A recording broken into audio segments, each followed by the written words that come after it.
Muito bom dia, prezados amigos aqui presentes e amigos que nos assistem pela rede eletrônica. Iniciamos hoje mais um programa de atividades acadêmicas, programa patrocinado pela Uniregistral, a cujo reitor, Dr. Francisco Raimundo, apresento meus cumprimentos. Hoje o nosso tema diz respeito aos registros sobre registros, número 36. A aula de hoje é particularmente complexa, eu vou tentar o mais possível, e malgrado o meu problema vocal aqui, ser claro a respeito de um tema que apresenta algumas complexidades. Quero inicialmente dizer que, como de hábito, aqueles que compartilharem publicamente a nossa aula durante a sua transmissão serão possíveis destinatários deste livro, deste exemplar, deste livro do filósofo Andrei Plesu, que é um filósofo romeno muito importante, contemporâneo. Já disse isso, foi ministro da Cultura, ministro das Relações Exteriores na Romênia. O livro da Alegria no Leste Europeu e na Europa Ocidental e outros ensaios. Aqui há coisas preciosas. Há um trabalho sobre tolerância que é notável. O livro é sobretudo calcado numa primeira conferência sobre o conceito de alegria no leste europeu e na Europa, mostrando a diferença da alegria em uma coisa, em um lugar e outro, mas tem um trabalho sobre tolerância magnífico. E para aqueles que estejam inscritos no nosso site da Uniregistral, para a sequência habitual dos cursos, haverá o sorteio, independentemente de compartilhamento, mas eu sugiro que compartilhem também, desse livro, que é uma obra coletiva, escritos em homenagem ao nosso estimado desembargador Zé Renato Nalini, atualmente secretário da Educação do Estado de São Paulo e, entre outras aptidões autorizadas, eminente constitucionalista. Bom, antes de iniciar a aula de hoje, para que não digam que eu tenha o dom de ubiquidade, quero dizer que já estava gravada a aula número 13 do curso de atualização e aperfeiçoamento em registro de imóveis, parte segunda, que está disponível na plataforma de cursos da Uniregistral. Essa aula, aliás, em duas partes, diz respeito à responsabilidade civil e disciplinar dos registradores de imóveis. Mas, claro está, uma aula aí de 80 minutos, ou coisa que o valha, não poderia ser exaustiva. Ela trata de tópicos desta matéria. Mas não me pareceu de todo mal. Tanto que eu vou assisti-la para aprender um pouco, mas não me pareceu de todo mal a exposição. Bom, vamos aqui tratar do nosso princípio da especialidade em sua segunda parte. E eu peço a particular generosidade crítica e a perseverança de todos aqueles que me assistem aqui ou pela rede informática, com a aula de hoje, que ela, volto a dizer, ela é complexa, e eu vou tentar o mais possível tratar de clarificar os conceitos que aqui se encontram. A despeito de a expressão especialidade, como vimos na aula anterior, não ser de todo própria, porque a especialidade designa um princípio só cognoscente e manifestativo de indivíduo, ou seja, da individuação dos entes que acedem ao registro, seja o sujeito ou os sujeitos, seja o imóvel, sejam os fatos descritíveis. A despeito disso, é uma denominação clássica. Novamente ocorre aqui aquilo que se passou com a ideia do princípio da continuidade. Ou seja, embora imprópria a expressão, ela se torna de tal modo utilizada que praticamente não convém mudá-la. resigno, pois, a admiti-la. Sempre, volto a dizer, com a ressalva de que não se trata de, ao aplicar esse princípio, conhecer e expressar uma espécie, mas sim indivíduos. Essa ressalva é importante não tanto pelo problema da denominação, mas porque ela impede erros futuros. Quando nós erramos alguma coisa à raiz, a ideia se apresenta em mais de um autor de tempos clássicos. Eles consideram a roda de uma carroça e dizem que um erro que na origem está muito próximo do ponto central desses raios da carroça, quando esse erro vai lá à frente, ele pode se abrir de tal modo que se torna muito visível e perigoso. Por isso, o que às vezes pode dizer, isso é uma chatice, é uma amassada de alguém que fica, como se diz na linguagem popular, que eu peço licença para usar aqui, pegando no pé de problemas de terminologia, quando na verdade esse ato de impugnar algumas expressões, o que trata de evitar é que lá à frente o erro se produza com consequências muito graves. Eu quero saudar o ingresso aqui do prezado juiz Josué Modesto Passos e aproveitar também para mencionar a presença do Dr. Ricardo Felipe Scaff, do Dr. Ulisses, do nosso Conde Júlio, da Laura Porto, saudando todos os demais presentes, a nossa equipe técnica, a nossa administração também. Muito bem. Falávamos então que, embora a especialidade não diga respeito à espécie, mas ao indivíduo, é um nome que se deve utilizar dada a circunstância de que é do usus loquendi, ou seja, é da habitualidade da designação no ambiente do direito registral. A espécie é um dos 5 predicáveis dosentes. A espécie corresponde ao somatório do gênero com a diferença específica. Os predicáveis são 5, já dissemos. O gênero, a diferença específica, o próprio, o acidente contingente e a espécie. Então vamos ver aqui. Se dizemos que o Dr. Ulisses é animal racional, temos aí a espécie. Animal, gênero, racional, diferença específica, somatório, animal racional, é a espécie. Se eu digo o Conde Júlio é alguém capaz de rir, o riso é um próprio do homem. É algo que está na sua essência, mas não é essência. Nenhum outro animal ri. A hiena propriamente não ri. Um papagaio ou uma arara não ri. Eles imitam sons que parecem risada. A liberdade, por exemplo, no homem é um próprio. Não é a essência, mas está na essência. E temos também o acidente contingente, com que eu posso predicar algo que seja acidental, ou seja, não é próprio, não é essência, mas que contingentemente pode fazer parte de uma pessoa ou não. Josué Modesto Passos é sábio, Ricardo Felício Scaff é autorizado, Conde Júlio é culto, a Laura Porto é culta, Dr. Ulisses é registrador sábio. São situações de contingência, predicados que se atribuem contingentemente, que podem ou não atribuir-se ao sujeito. Portanto, os predicáveis são conceitos universais que, sob a forma de predicado, ou seja, sob o modo predicaciones, podem atribuir-se de muitos. De fato, pensem na expressão sábio. Bem, não são muitos, mas um número considerável. Ou outra circunstância, alguém que seja alto.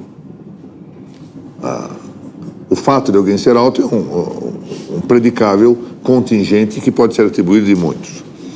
Portanto, os predicáveis não se atribuem aos sujeitos sob modo individuaciones, ou seja, para individualizá-los. Mas isto sim é algo que se atribui de muitos, ou pode atribuir-se de muitos.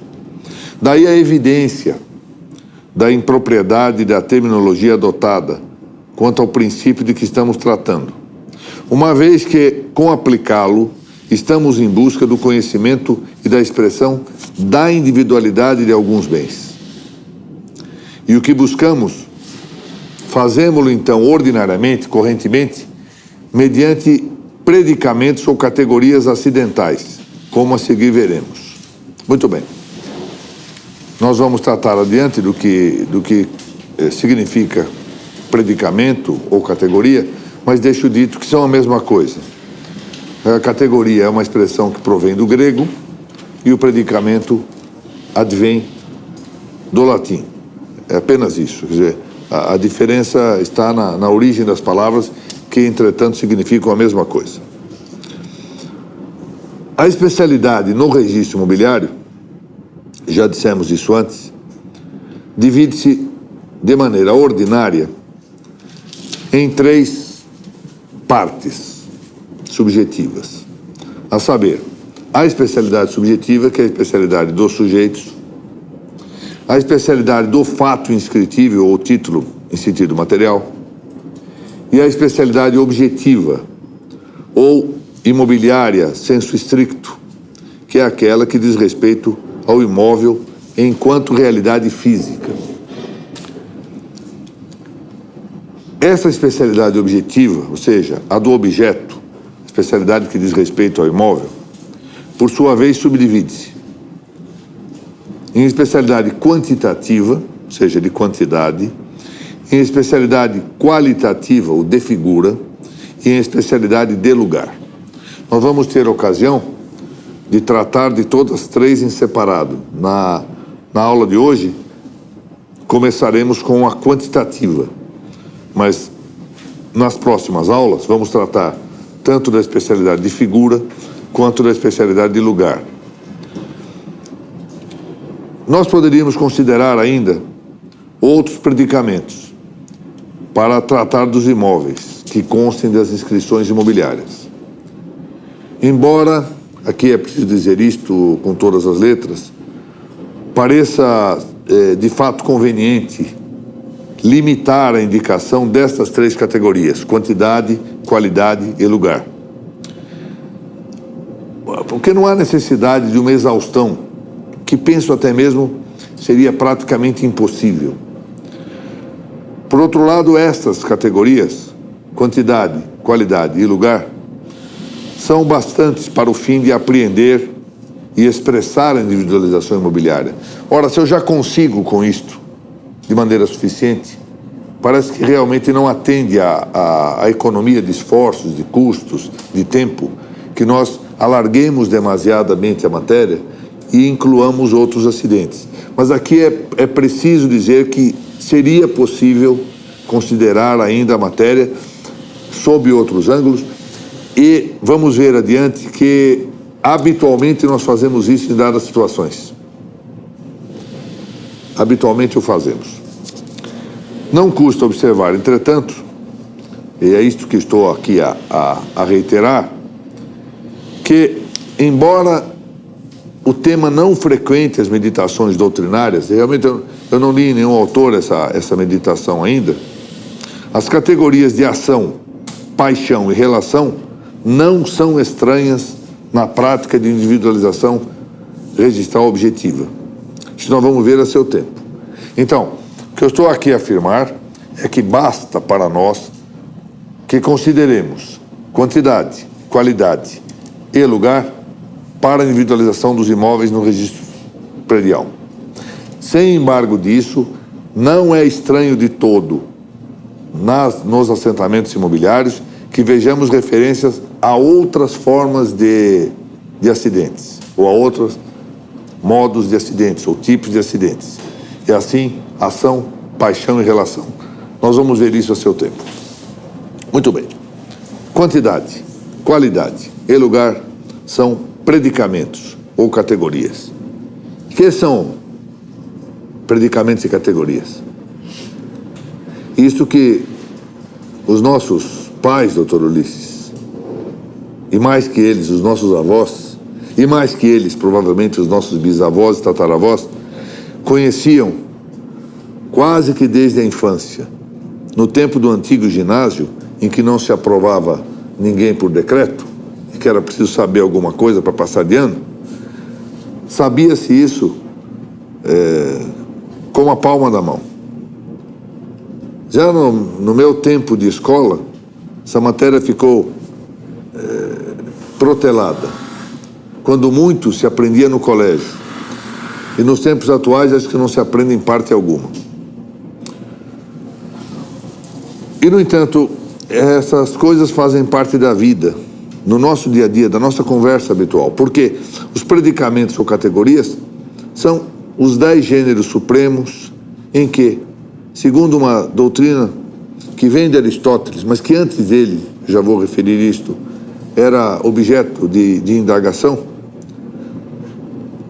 gêneros supremos em que se podem definir os entes finitos.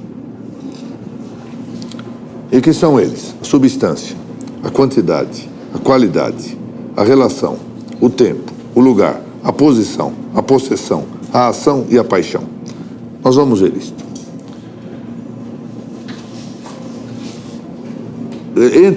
Antes de Aristóteles, entre os pensadores jônios, já havia essa indagação. Como é possível que alguém, ao largo da vida, tenha passado de menino, adolescente, jovem adulto, pessoa madura e velho, e seja o mesmo? Como é que nós vamos explicar o dinamismo, a mudança das coisas? Eu preciso de um substrato. Isso foi retomado por outros autores. Houve mesmo a tentativa de Parmênides de até negar o movimento para tentar afirmar uma realidade só. Houve uma tentativa de Platão de encontrar um mundo ideal para tentar explicar essas coisas, até que apareceu o gênio de Aristóteles, realista, e que deu nome às coisas, reconheceu a existência de uma substância e de 9 acidentes. Nós vamos voltar adiante para dizer o que é a substância e o que são os acidentes. Mas por agora, vamos dar um exemplo muito escolar. Eu peço desculpas por isto, mas acho bom termos um exemplo de cada uma dessas categorias. Vamos ver. Um homem, um cão, esta mesa, o Conde Júlio, são substâncias. E por que são substâncias? São substâncias porque a sua essência existe em si própria, já não propriamente por si própria, mas em si própria.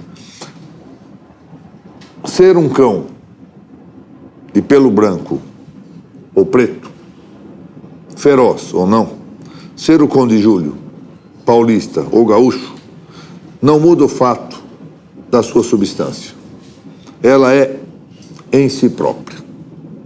E isso se chama, como característica abstrata desta circunstância, uma inseidade. Pode dizer-se, portanto, que o Conde Júlio possui uma inseidade, ou seja, uma substância. Ele não depende da altura, da maior ou menor idade, de ser advogado ou não, para ter a sua substância.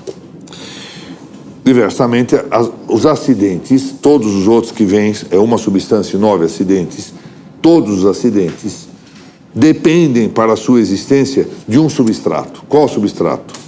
A substância. O acidente não existe fora da substância.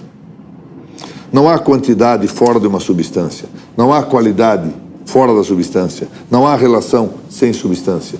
Por isso, o acidente é um ens in alio, ou seja, ele é um ser em outro, ao passo que a substância é um ens in se, existe em si própria. Aqui eu registro. Por que eu insisto nesse ens in se ou inseidade? Porque existe outra coisa que é a aceidade. A aceidade é o ens a se ou per se, que é só possível em algo que não dependa de uma causa, que não tenha potência, que seja ato puro, Ou seja, a aceidade é própria de Deus. Por isso que se diz que, em rigor, embora o doutor Josué vai impugnar-me isso, porque numa das construções mais belas do credo, está dito que Cristo é consubstancial ao Pai. Mas, na verdade, Deus não tem substância. Essa expressão de que Deus é substância pura, ela é imprópria. Porque nós só podemos dizer que algo é substância se ela tiver existência distinta da essência. E em Deus, a existência não se distingue da essência. Então, rigorosamente, é impróprio falar de Deus que é substância. Bom, em todo caso, tratemos aqui dos acidentes. Quantidade. Vamos ver aqui uma quantidade que não ofenda, porque isso é meio perigoso. Vamos pegar. Maria Isabel é gorda. Pronto. Maria Isabel é gorda. Estamos dando quantidade a Maria Isabel. Qualidade. Ulisses da Silva é sábio. Estamos dando uma qualidade. Relação. Laura Porto é filha, como se chama seu pai? João, claro. Laura Porto é filha de João Porto. Relação. Tempo. Ricardo Scaff é jovem. Lugar. Nós estamos aqui na sede da Uniregistral. Posição. Doutor Conde Júlio está sentado. Graziella está de pé. Posição. Possessão. Aqui possessão corresponde... Eu preferi usar a palavra possessão. Em alguns livros aparece a palavra hábito. Mas convém aqui não usar a palavra hábito, que corresponde especificamente a coisa diversa, e usar a palavra possessão, porque melhor que hábito seria utilizar a palavra habere. E, portanto, prefiro falar em possessão, que representa o vestuário. Por exemplo, o juiz está togado. O advogado está becado, ou seja, vestindo. O médico veste seu jaleco. Ou seja, a possessão aqui tem a ideia de um vestuário. O cruzado apresenta-se com seu escudo. A ação. Josué escreve. Doutor Ulisses lê. É a ação. Ou paixão. Os pobres alunos padecem a aula, sofrem a aula, ouvem a aula. Ou seja, sofrem a ação de alguém. Muito bem. A quantidade, a qualidade e o lugar, isso é o motivo pelo qual se escolhem esses acidentes, entre outros. São categorias acidentais dos entes que nunca faltam neles, os entes corpóreos. Todos os entes corpóreos têm quantidade, qualidade e lugar. Às vezes não tem relação, relação real. Às vezes, ou essa relação real é difícil de conhecer-se. Às vezes não sofrem paixão, não estão em ação, não têm possessão. Mas esses três predicamentos acidentais são sempre presentes em todos os entes corpóreos. Quantidade, qualidade e lugar. Por isso é cômodo utilizá-los. São acidentais por quê? Porque não existem por si, mas existem numa substância. Nós temos até dificuldade, para não dizer impossibilidade, de pensar num acidente sem pensar numa substância. Nós tendemos mesmo a substantivar os acidentes. Tentem pensar numa quantidade sem algo. Não é possível. É muito difícil isso. A substância é um ens em si, como eu disse. Em nosso caso, por exemplo, os imóveis são suportes substanciais. Os acidentes são enta in alio, ou seja, entres em outro, que é o outro, a substância. Por isso se diz dos acidentes que eles são abaliedade. Ab alio são abaliedade, ou seja, tem essa característica da abaliedade, ou seja, de ser em outro. de tal sorte que os acidentes são determinações de uma substância. A Laura, por exemplo, tem uma substância. Os acidentes dela vão determiná-la. Ela tem determinada altura, tem determinado peso, tem determinada forma, ou, no nosso caso, tem uma determinada figura. E notem que, enquanto a forma substancial só pode ser uma, porque ela delimita a matéria, e uma matéria sobre o mesmo aspecto não pode ser duas coisas, as formas acidentais podem ser muitas variadas. Cada substância tem inúmeras formas acidentais. Muito bem. Voltamos aqui agora ao tema da especialidade objetiva.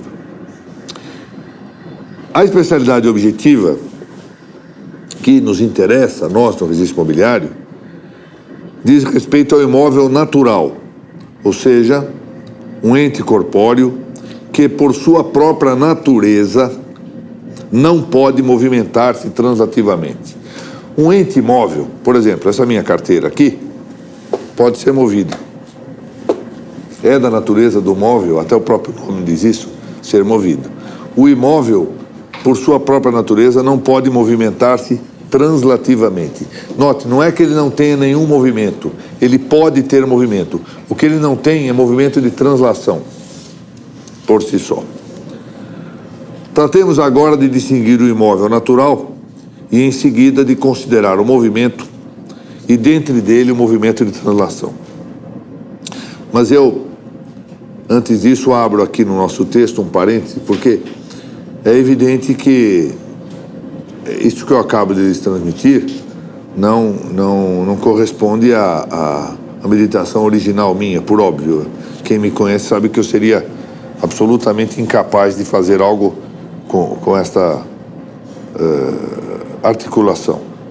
Isso se deve a estudos de cosmologia, e eu me vali aqui de alguns estudos de cosmologia que eu menciono. Sinibaldi, Tiago Sinibaldi, que é uma obra muito antiga, mas valiosíssima. A minha edição do Sinibaldi é do princípio do século passado. E eu quero dizer, senhores, confessar-lhes isso.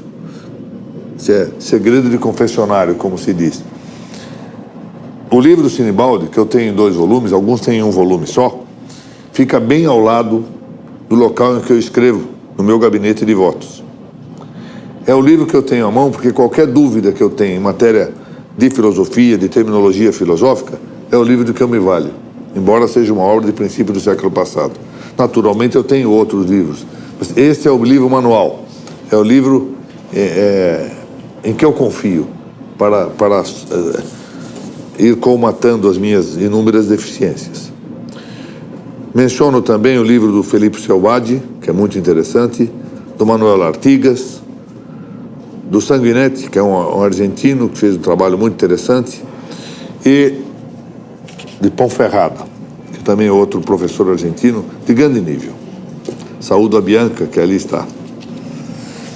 O imóvel natural distingue-se dos imóveis por destinação, que são as seções de imóveis, ou partes integrantes, que têm caráter de permanência. O exemplo que eu pus aqui é de um para-raio. No direito penal nós temos muito esse exemplo. Um para-raio, enquanto está em cima de uma casa, enquanto tal ele não pode ser furtado, porque o furto é só de coisas móveis. Se nós o retiramos da casa, destacamos a ele, se torna móvel, ele se mobiliza. Então, um móvel, enquanto esteja integrado à substância de um imóvel, ele se torna imóvel por destinação, mas não é o imóvel natural. Tampouco o imóvel natural se confunde com os imóveis por disposição legal. Assim, são as utilidades ou produtos que se corporificam sem periodicidade em coisas materiais. Por exemplo, as árvores. Ou com periodicidade, aí estão os frutos. Os frutos têm periodicidade. Os frutos são produtos periódicos. Essa é a diferença doutrinária entre produtos e frutos. Ou ainda em virtude do objeto a que se remetem. Assim, os direitos sobre imóveis são imóveis por disposição legal. O usufruto é imóvel por disposição legal. uma servidão, etc. Tampouco o imóvel natural se confunde com o imóvel por declaração, que são aqueles imóveis que fictamente adquirem esse caráter imobiliário por vontade de seus titulares, e suposto que a lei permita isso. Isso é relativamente raro, mas Henri Captain, no direito francês, dá como exemplo dos imóveis por declaração as ações do Banque de France. Muito bom. Movimento. Movimento conceitua-se a passagem da potência ao ato, ou seja, da capacidade de ser ao ato de ser. Uma semente é uma árvore em ato. Os meus netos são universitários em potência. Eu falei mal. Uma semente é uma árvore em potência. A árvore é que está em ato. Ou seja, o ato dos entes em potência enquanto estão em potência. É interessante isso.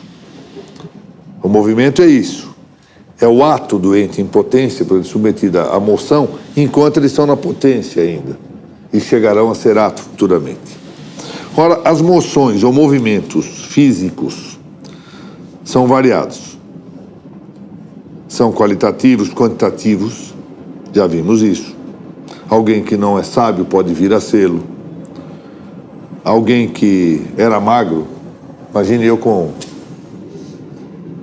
eu tinha o quê? 23 para 24 anos, eu pesava 51 quilos. Fiz uma viagem para a Europa, fui a Portugal e Espanha também, doutora Laura. Voltei com 58 quilos, me considerava gordo. Hoje, próximo dos 80, me considero magro. Movimento qualitativo, naturalmente, muitas vezes para sintomas de decadência, mas não importa. De geração, aí está, geramos filhos. Ou de corrupção, a morte é um fenômeno um movimento de corrupção. Corrupção da própria substância. Na linguagem corrente, é costume sintetizar, resumir a moção dos corpos, a translação, movimento dos corpos. Correntemente, quando nós falamos em movimento dos corpos, nós nos referimos à translação, ou seja, mudança de lugar. Trasladar é mudar de lugar. A translação é mudança de lugar, câmbio de lugar. Mas o movimento não é só isto, dos corpos finitos. Embora os movimentos, o movimento de translação, não haja nos imóveis naturais, imóvel natural é justamente chamado de imóvel porque ele não está sujeito à transladação, esse movimento, em sentido mais amplo, ou seja, movimentos não translatícios, afetam o imóvel também. Assim, o movimento quantitativo de acréscimo ou diminuição. O imóvel pode aumentar ou diminuir. E aqui eu dou como exemplo as avulsões e aluviões. Podem mudar de figura. Um imóvel que em determinado momento é retangular, se sofre alguma separação, pode se transformar em um imóvel quadrado, por exemplo. Então o imóvel está sujeito a modificações, a movimentos, desde que não seja translatício. Então, quando nós dizemos que um imóvel não sofre movimento, entendamos bem, não sofre movimento de translação, ou seja, não muda de lugar, o que não significa que não possa mudar de quantidade, de qualidade e até de corrupção. É muito raro isso. Mas nós tivemos aqui, salvo engano, em Caeiras ou Cajamar, não me lembro bem, um caso em que o imóvel desapareceu. Lembra-se dessa história? Desapareceu. Em virtude de um movimento terrível de erosão, o imóvel desapareceu. Lembra-se disso? Houve a supressão. Isso pode ocorrer também por perda de imóvel, perda de terreno, em caso de aluvião e avulsão.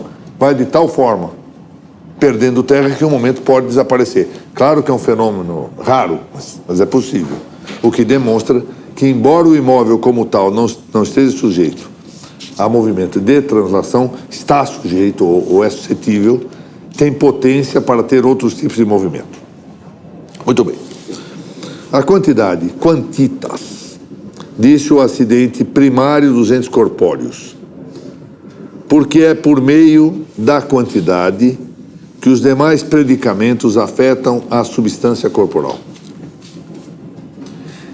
Este acidente de quantidade corresponde ao quantum de uma coisa, ou seja, concerne as partes de um ente corpóreo, de maneira que, embora a quantidade não possa definir-se essencialmente, é muito difícil defini-la, e essencialmente não se pode dela a quantidade afirmar-se, no entanto, que traduz a magnitude de um corpo, a dimensão do espaço, tamanho. Pode também indicar a sua duração no plano temporal. Nós fazemos isso. Dizemos, Dr. Ulisses tem 50 anos. Dr. Ricardo Scaff tem 30 anos. Pois é. É a duração no plano temporal. Algo durou tanto tempo. Sua velocidade, diz respeito aqui a móvel, no campo translativo. Tal carro tem a velocidade tal. Esse avião viaja a tantos quilômetros. Medimos pela quantidade. Mas ainda o quanto dos entes individuais, dos componentes ou dos aspectos de um dado conjunto do sistema. É comum perguntar a um registrador quantas são as matrículas. Isso é uma quantidade de um conjunto. Portanto, vemos aqui que o acidente de quantidade tem uma aplicação muito vasta. Esse acidente é do nosso dia a dia. Ontem eu vi uma anedota muito interessante a respeito disso. Ou seja, a mãe diz ao menino, vá à padaria e compre 5 ovos. Se tiver pão, compre 6. Ele volta com 6 ovos e diz assim, tinha pão. Entendeu? Ao pé da letra da referência. É do dia a dia, até com anedota se fala da quantidade. Nós é que às vezes não paramos a mente para pensar do que estamos cuidando, para meditar sobre a forma. E isso fez Aristóteles por nós. Todos os entes finitos, o imóvel por natureza é um ente finito, possuem partes. E essas partes são dotadas do atributo da impenetrabilidade, ou seja, uma parte não penetra na outra. Quer dizer, cada parte da coisa exclui de seu lugar cada outra de suas partes. Sejam elas integrantes de uma coleção de entes individuais separados, por exemplo, um monte de livros. Um monte de livros, suponhamos que nós tivéssemos mais livros aqui, possui uma quantidade. Cada quantidade é uma parte. De fato, se eu digo, tem uma coleção de 10 livros aqui, cada um dos livros é uma parte dessa coleção. E cada parte não penetra na outra. Da mesma forma, se elas são reunidas de maneira ordinária em um todo unitário real, uma parte não penetra na outra. Uma boa indicação disso é que se nós tivéssemos aqui comprado esse livro e as páginas estivessem invadido ou penetrado na outra parte, nós vamos devolver porque está com defeito. E assim o imóvel por natureza tem partes. Tanto tem partes que ele pode ser parcelado, não é? Eis a indicação. Nem sempre nós nos damos conta disso. Que como vemos o todo, não pensamos que esse todo é composto de partes reais. No primeiro caso, quando consideramos um conjunto de entes individualizados, esses livros, estamos diante de uma quantidade discreta ou grandeza, partes descontínuas. Aqui está. A minha coleção de 2 livros possui partes descontínuas. Eu posso separá-las. É uma quantidade discreta. As matrículas de um cartório são quantidade discreta, têm quantidade discreta. Aliás, o mesmo fato de que nós numeremos essas matrículas de maneira sequencial põe à mostra que se trata de entes individuais, que são considerados em coleção ou conjunto, e por isso nós chamamos de livro 2. Mas são partes individuais que se integram aí. No segundo caso, no caso daquilo que está ordenado em um todo unitário real, nós temos algo que se chama de partes extrapartes, ou seja, partes fora de outra parte de um todo, partes que não se compenetram entre si, dando ensejo a um quantum dimensional ou extensão. Esta mesa, por exemplo, ela tem um quanto dimensional. Ela compõe um todo unitário. Mas reparem que ao centro dela parece haver uma determinada marca. Eu tenho a impressão de que são módulos acoplados. Então esse todo unitário, a bem da verdade, compõe-se de partes facilmente destacáveis. E tem a sua extensão, que é a quantidade contínua. Então nós temos a quantidade discreta quando podemos separar e a quantidade contínua quando está num todo unitário. A magnitude de um imóvel corresponde à sua extensão. É o seu modo manifestativo por excelência. Extensão que nunca falta aos entes corpóreos. Todos os entes corpóreos têm extensão. Isso se dá em razão de a quantidade ser um acidente intrínseco de todas as substâncias corpóreas. Ou seja, embora a quantidade não seja a substância, talvez aqui estejamos apontando um dos erros fundamentais de Descartes, de considerar demasiadamente o tema da extensão, e erradamente. Embora a quantidade não seja, pois, a extensão não seja a própria substância, ela nunca falta à substância. Dos entes corpóreos, bem entendido.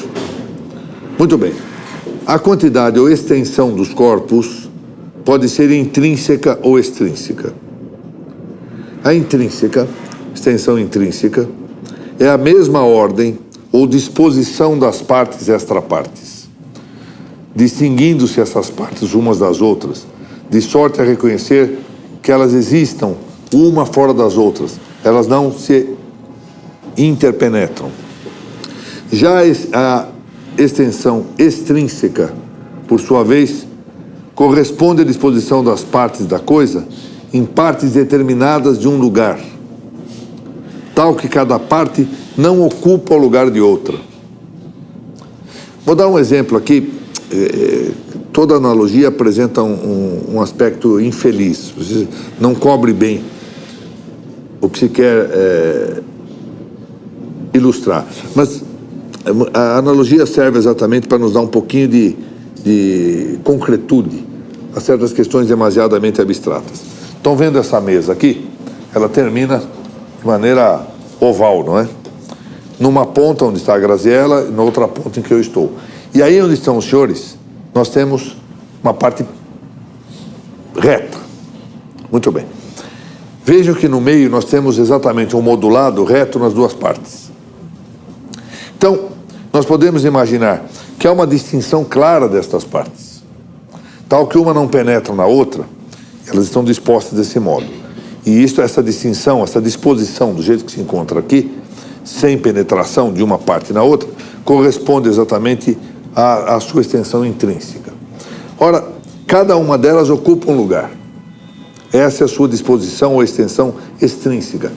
E ocupa um lugar sem que uma esteja no lugar de outra. Se nós alterarmos isso e colocarmos esta parte ovalada ao meio e tirarmos o módulo do meio e pusermos aqui, se isso fosse possível imaginar que elas estivessem mudando de lugar automaticamente, nós teríamos uma coisa diversa. Ela iria perder não só a sua disposição estética atual, mas até a sua funcionalidade. Então compreendo que é a mesma extensão vista de um ponto de vista intrínseco e de um ponto de vista extrínseco. A do extrínseco correspondendo já à relação do corpo com o lugar que ele ocupa. E as partes ocupam os seus devidos lugares, sem uma parte ocupar o lugar de outra. É dizer já que se trata de uma aptidão para estender-se por um dado lugar. Os corpos, de fato, estendem-se por um lugar. Por exemplo, esses dois livros estão ocupando um determinado lugar. E tem potência para ocupar outros. Daqui a pouquinho nós vamos sortear os livros, vamos remetê-los por correio, e o premiado com o sorteio colocará esse livro em outro lugar que não será este. É, portanto, a extensão potencial tem capacidade para estar em algum lugar. E essa capacidade, que nesse momento é essa aqui, está se atualizando aqui, os livros estão aqui. Essa é a sua extensão local ou situacional, hic et nunc, aqui e agora.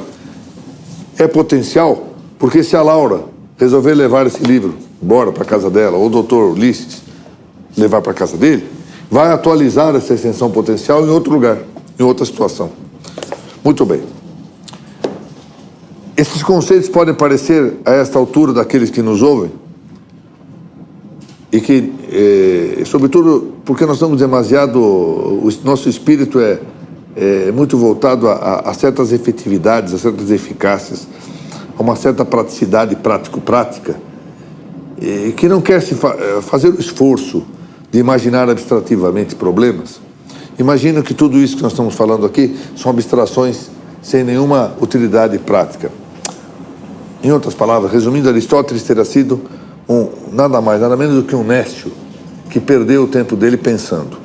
Mas imaginem o seguinte, é exatamente todo esse questionamento que nos leva a pensar nas vantagens da individualização do imóvel. Porque se bastassem algumas características, diante da potencialidade que os corpos têm de se estender para outros lugares, nós teríamos descrições vazias. Nós não consideraríamos exatamente a individualidade, mas permitiríamos que com uma mesma descrição vazia, tivéssemos aqui os tais registros flutuantes, que nós nos referimos outro dia, que podiam ser levados de um lado para outro, descrições que não se moldam às exigências práticas. E isso tudo está fundado exatamente nesse tipo de distinção que nos vem da doutrina aristotélica. Ou seja, o que frequentemente nós consideramos como abstracionismos, excessos de meditação, desnecessidades, são os alicerces, os pilares daquilo que nós aplicamos no dia a dia e que só tem valor exatamente porque essa doutrina os funda. As pessoas e são meritórias as condutas práticas, eu não nego isso, mas as pessoas que acham que o mundo se encerra nessa praticidade, eficiência, eficácia e que não devem dedicar-se às questões mais ao fundo, desmerecem exatamente os pilares em que tomam spec as suas práticas. A extensão dos corpos ostenta 4 características que eu vou mencionar aqui. Primeira característica, eu peço desculpas, a minha voz está quase terminando, ainda bem que também a aula, para gáudio de todos que me ouvem, também está quase terminando. Apresenta 4 características. Primeiro, a continuidade. Continuidade significa a unidade dimensional de uma substância que constitui o todo. O imóvel, por natureza, nós havemos um dia de voltar a discutir isso, que é um tema muito complexo. É uma unidade. Uma unidade física de começo. Mas essa unidade física do imóvel, do ponto de vista imobiliário, ela é posta numa clave muito controversa. É unidade social? É unidade econômica? É unidade familiar?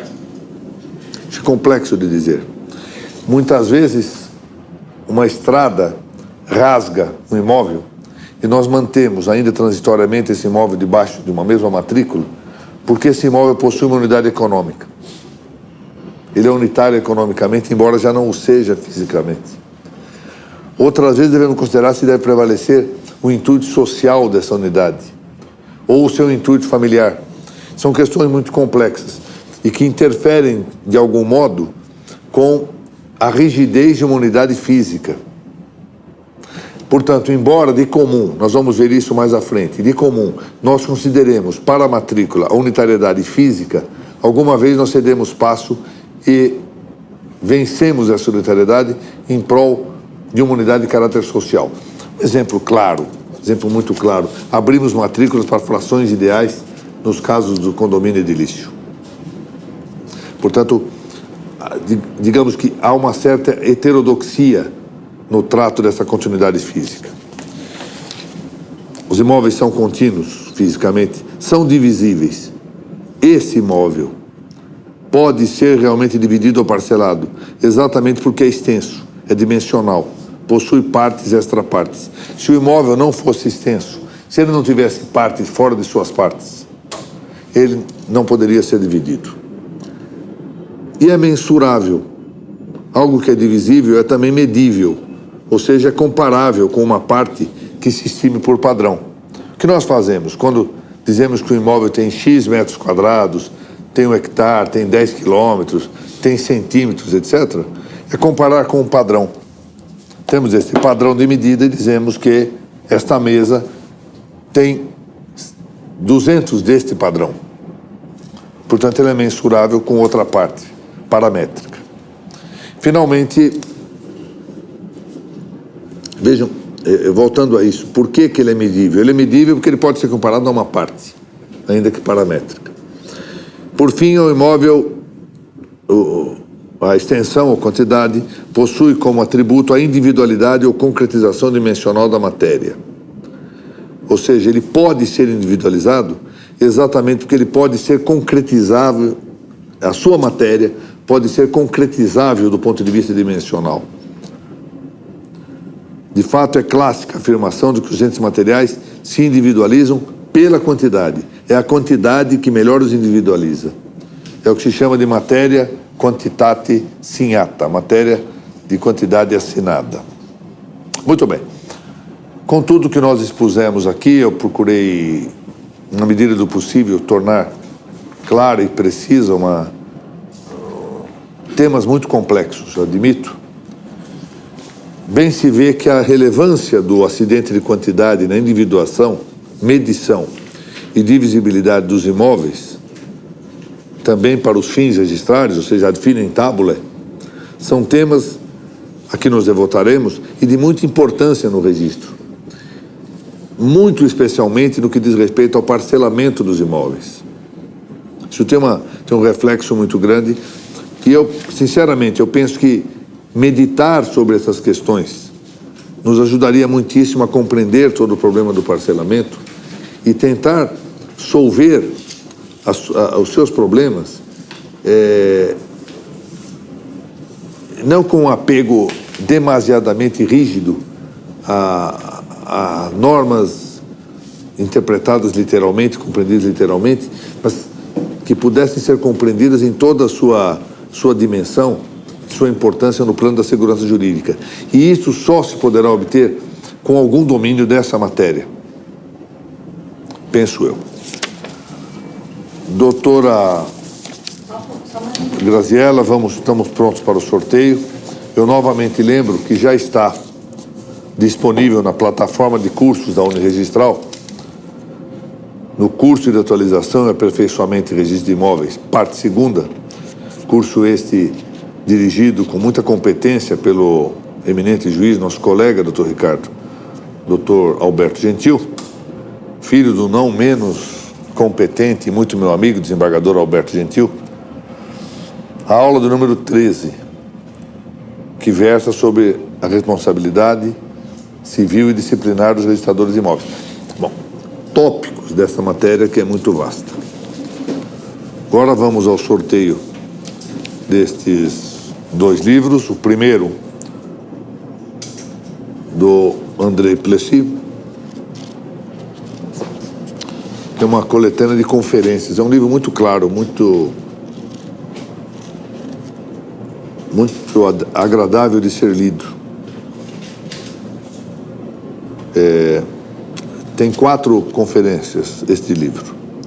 Da alegria no leste europeu e na Europa ocidental. Segunda conferência, das elites no leste e no oeste. Terceira conferência, tolerância e o intolerável, crise de um conceito. Quarta conferência, as ideologias entre o ridículo e a subversão. Pronto? Sim. Primeiro livro para os que compartilharam. Foram 35 hoje. Está dentro da média habitual, desanimadora no meu modo de ver, mas enfim, está bem. Então foi o número 28, Advocacia WF. Depois a gente procura quem que é essa Advocacia WF. Tá certo. Pessoa jurídica já agora. Pessoa Muito jurídica. bem. Temos, Tem vários. Vários. Né? Eu aproveito, enquanto não se faz o segundo sorteio, para não só apontar aqui a visita do Wanner e do Dene aqui, mas para publicamente dizer que ficou espetacular a edição feita a respeito do seminário. Está na página lá da Arisp. Eu fiquei admirado de ver a qualidade daquilo em tão pouco tempo, que uma obra de arte cinematográfica. Eu parabenizo publicamente isso. Diga, Graziela. Vamos lá, então são 322 alunos. Cresceu pouco da semana passada. A inscrição é gratuita, não é? Gratuita. Pois, grátis, quase injeção na veia. Eu não tomo injeção na veia porque normalmente não gosto disso. Marcelo Aziz Riti.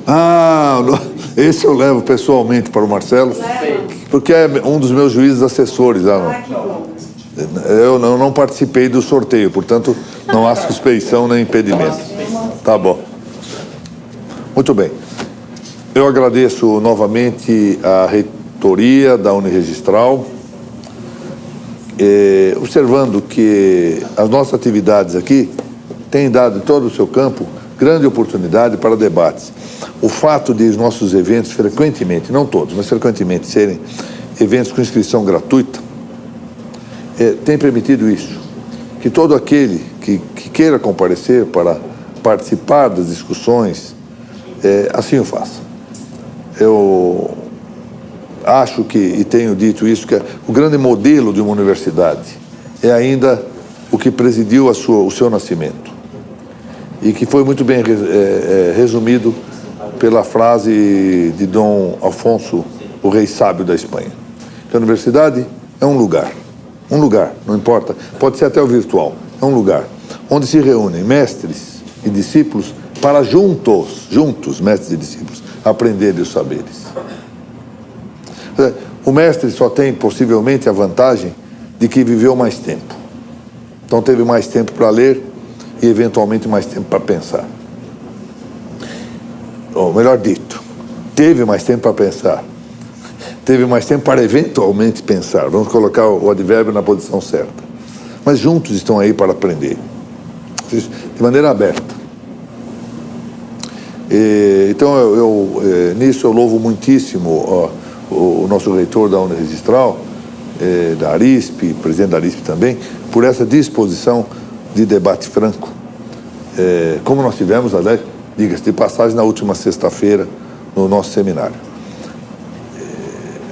Também quero agradecer a todos os que aqui compareceram para esta aula de hoje, que a mim me pareceu particularmente difícil.